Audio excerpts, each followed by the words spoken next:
Hey everybody, welcome back to D&E Express. Today we're doing crock-pot Italian meatballs.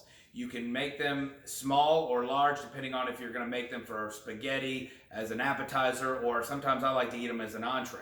So enjoy.